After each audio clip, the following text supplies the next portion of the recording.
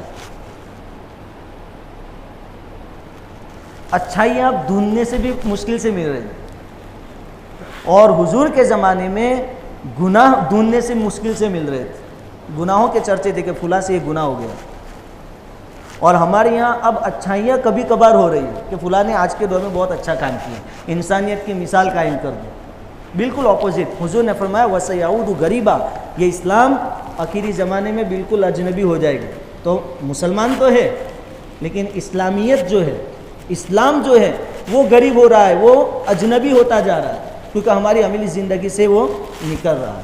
تو آج کے دور کا تقاضا ربیع الاول ہے، حضور صلی اللہ علیہ وسلم کی پیدائش کا مہینہ ہے، میلاد، حضور صلی اللہ علیہ وسلم کی پیدائش کی خوشی صحیح معنی میں یہ ہے کہ حضور جو پیغام لے کر آئے تھے وہ ہماری زندگیوں میں آ جائے۔